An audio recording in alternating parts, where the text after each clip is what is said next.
Quand on vit un deuil périnatal et qu'on a d'autres enfants, la première question qui nous vient, c'est comment je vais traverser cette épreuve avec les aînés? Comment je vais annoncer, ce qui se passe à mes aînés? Le thème de la vidéo aujourd'hui, on va vous témoigner, vous partager notre vécu sur comment on a traversé le deuil avec, notre fille, à l'époque qui avait 4 ans et demi. Alors, on est sur la chaîne Vivre autrement, tout un chemin, et dans le tout un chemin, il y a aussi des belles histoires et des histoires un peu moins jolies. Nous, c'est vrai qu'on a vécu ce deuil périnatal, et moi, la première chose qu'il a fallu que je fasse, c'est d'annoncer à ma fille qu'elle n'aurait pas sa petite sœur avec elle et qu'elle était repartie. Donc chacun a sa façon de faire, chacun a sa vision de comment l'expliquer. Moi, j'ai essayé de le faire avec des mots très simples. Elle avait 4 ans et demi. J'étais aussi sous le choc de ce qui venait de se passer, puisque ça s'était passé dans la nuit. Il a fallu que je lui annonce le lendemain, dans l'après-midi. C'était pas évident, donc j'ai choisi des mots très simples, de dire que sa petite sœur était repartie dans le monde des bébés, qu'elle était venue nous voir et qu'elle avait décidé de repartir. Et j'ai essayé surtout d'être assez fort pour ne pas craquer devant elle, pas lui montrer trop de tristesse, même si j'étais triste, mais j'étais surtout là pour essayer de l'accompagner, de comprendre ses ressentis et de pouvoir, être là pour l'épauler selon ce qu'elle allait me dire. En plus, j'ai plutôt été surpris puisqu'elle ne s'est, elle, pas du tout écroulée, parce que des fois, on a toujours un sentiment de comment l'enfant va le ressentir. Nous, en tant qu'adultes, on s'effondre. Mes parents n'étaient pas bien et autres. Mais elle a continué à vivre, en fait, et m'a même presque pas posé de questions et est partie jouer directement après. C'était sa façon à elle aussi, certainement, de passer les choses. Mmh. Elle en avait certainement gros sur la patate, mais sur le moment, elle est partie jouer, ce qui honnêtement m'a un petit peu soulagé aussi. Alors c'est vrai que, on ne sait pas quel mot employer, l'idée c'est d'employer des mots simples en fonction de l'âge de l'enfant et surtout d'être à l'aise en fait avec les mots. C'est-à-dire que, alors si vous n'êtes pas à l'aise, vous pouvez, vous faire accompagner, hein, on en a déjà parlé, hein, il y a des psychologues bien sûr, pour enfants, mais dans un premier temps, surtout voilà, employez des mots, qui vous semblent, justes, qui vous parlent à vous et de toute façon, voilà, vous ne ferez pas d'erreur parce qu'il y a pas de mauvais choix. Vous êtes, déjà extraordinaire d'être debout, face à votre enfant donc voilà, gardez des mots, qui vous parlent. Alors après, il y a aussi des ressources, Mmh, qui existent, hein, après l'annonce. C'est comment on traverse ça peu à peu, chaque jour. Vous allez voir qu'il y a des enfants qui en parlent beaucoup, ouais. il y a des enfants qui en parlent pas du tout. Donc quand l'enfant en parle, bah, ça nous résonne à nous en tant qu'adultes, hein, donc c'est compliqué. Moi, je me souviens de ma fille qui me met un tout petit poupon dans les bras. Tiens, on joue à la papa et à la maman, on joue au poupon, alors qu'elle ne jouait jamais Avec avec les des bébés. poupées. Voilà, qu'est-ce qu'elle voulait exprimer? Est-ce qu'elle voulait me réconforter en me mettant un bébé dans les bras? J'ai trouvé ça très touchant. En tout cas, il peut y avoir avec les enfants les outils des livres. Les livres peuvent vous aider, surtout dans ces âges-là, hein, Mmh. 3 ans, 4 ans, 5 ans, 6 ans. Il peut y avoir des livres albums pour parler de la mort d'un tout petit. Il peut y avoir, Le Roi du silence, on va avoir La petite sœur de Virgile, il va y avoir Plume, petite lumière que j'ai écrit aussi, pour ma fille, qui vont vous aider à vous en tant qu'adulte d'ouvrir un espace de parole. Ça va être un support Mmh. de discussion et de parole. Et c'est plus facile parce que Andrea, elle est à l'aise avec les mots, moi beaucoup moins. D'avoir un livre, d'avoir quelque chose, il y a des images, il y a des choses, je parlais du livre de Plume puisqu'il me tient plus à cœur qu'autre chose, mais c'est vrai que, le montrer là même aujourd'hui où elle a 9 ans et qu'on en reparle, c'est facile de pouvoir réexpliquer une histoire en se basant sur quelque chose qui est là et de transposer. C'est quelque chose qui est plus simple que d'aller essayer de chercher nous-mêmes une histoire alors qu'on est déjà un peu bouleversé à ce moment-là, que c'est pas évident, que des fois les enfants sont très curieux, posent plein de questions. Nous, elle nous a quand même posé beaucoup de questions dans les mois qui ont suivi. Donc on a répondu absolument à tout, mais elle était très ouverte à en parler. Elle le vivait même très bien. Et pour moi, étonnamment bien par rapport à comment je pouvais m'imaginer les choses, parce qu'on a tendance à se projeter, à se dire ça va être un drame pour notre enfant, et pas forcément en tout cas. Donc ça peut l'être aussi, hein. On n'est pas là, je ne sais pas comment réagissent tous les enfants. Moi, je parle vraiment de ce que nous, on a vécu.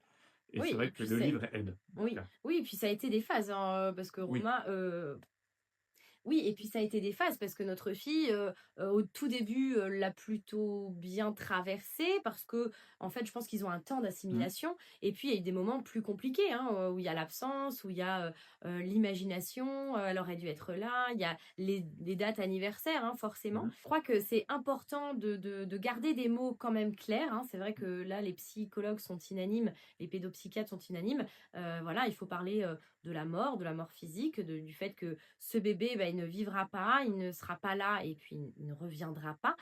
Parce que c'est vrai que c'est quelque chose de pas très concret. Et puis alors le souci avec ça, c'est que, bon, les enfants, ils ont toujours un passage où ils se questionnent sur la Mmh. vie, sur la mort, d'où on vient et cetera. Mais ça, ça peut être plus tard. Quand nous, c'est arrivé, ça l'a questionné Oui. très rapidement sur la mort. Qu'est-ce qu'on devient? Où est-ce qu'on va? Voilà. À un moment, elle me disait qu'elle voulait voir, les squelettes, les momies dans les dans Ouais, les c'était mais elle était bien avec ça, en fait.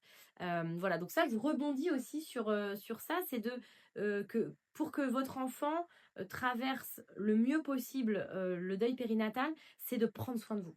C'est de cheminer, vous-même dans votre deuil. Plus vous allez exprimer vos émotions, avec un professionnel, en vous faisant accompagner ou en écrivant ou en tout cas en vivant votre deuil, dans votre partie personnelle, vraiment individuelle, plus vous allez être à l'aise d'en parler et d'accueillir les questionnements de votre enfant.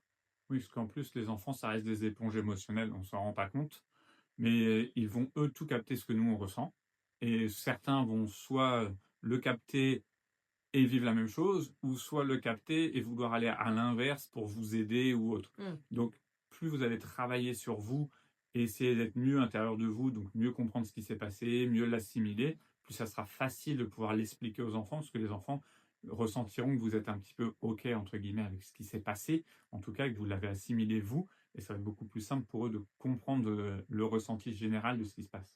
Alors voilà, encore une fois, c'est pas du tout une injonction. Ah L'idée, non, c'est vraiment de vous dire que enfin et puis, c'est vrai que toi, t'aimes pas le mot «travailler», non. mais tu le dis, mais en fait, c'est vraiment un chemin. Le deuil, c'est un chemin et votre chemin, il sera juste à votre rythme et vous ferez au mieux de toute façon. Mais ce qui est important, c'est de vous avez le droit de prendre soin de vous et c'est nécessaire pour pour aller au-delà, en fait. Au-delà du chagrin, au-delà de la douleur.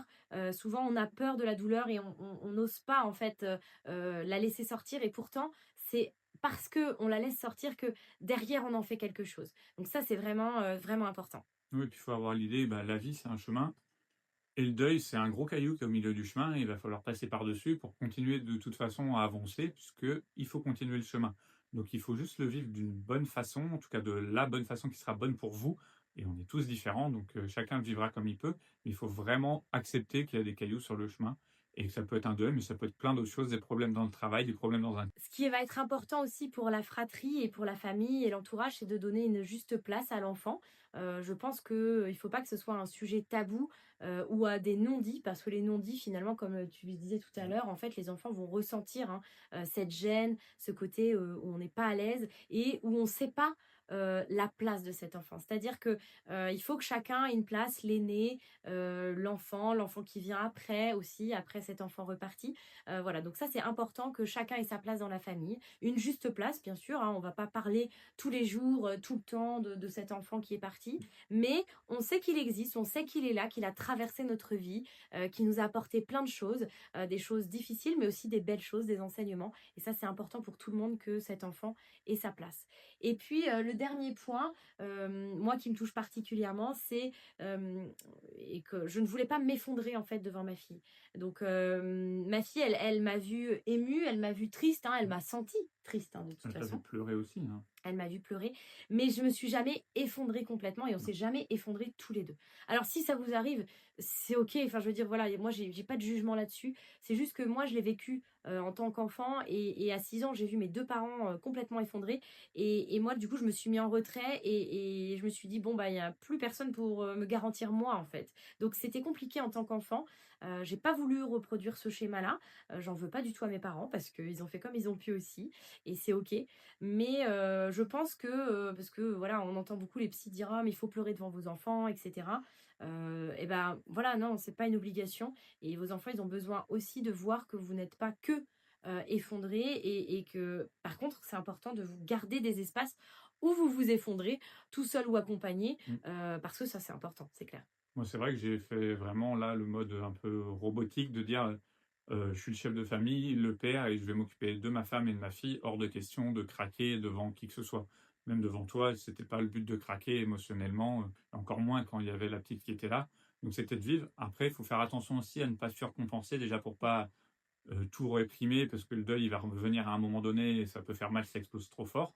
Moi, je profitais d'aller marcher et autres pour pouvoir je parlais à mon chien, c'était bien. Si on parle à d'autres personnes et sachant, il nous répond pas en plus, donc c'est assez agréable. Il y en a pas de mauvaises choses qui passent et en même temps aussi, bah, comme l'enfant, il est là, l'aîné, Ça aide à vivre, puisqu'on se dit: «On ne vit pas pour rien, il y a notre aîné qui est là». Par contre, ne pas non plus lui donner un rôle qui est pas le sien. Il est pas là pour nous réconforter non plus et il faut pas trop en faire. En tout cas, c'est mon avis. Il faut se servir de la force qu'il est là pour nous être debout, mais pas se servir de lui comme une béquille non plus. Donc il faut bien doser et puis, c'est pas facile, donc il faut se faire aider. Je pense qu'il faut beaucoup communiquer dans le couple aussi. Ça aide quand même beaucoup parce que les 2 ont vécu la même chose, pas de la même façon, mais la même chose au final. Le point de À la fin, le bébé, il est pas là. Donc, Andrea l'a pas vécu pareil avec la grossesse. Grossesse pour un homme, on sait que c'est différent que pour une femme, hein. Rien que physiologiquement déjà, tout simplement, mais on a quand même des ressentis, simples aussi ensemble. Donc en tout cas, voilà, laissez, vos enfants s'exprimer, parlez également vous, ayez chacun des ressources dans la famille pour que quand votre enfant ressent le besoin d'en parler, vous puissiez accueillir, Mmh. ses émotions. On espère que cette vidéo vous aura, aidé, commentez, parlez-nous comment ça s'est passé. Si vous avez des questions aussi, n'hésitez pas, on sera ravis d'y répondre.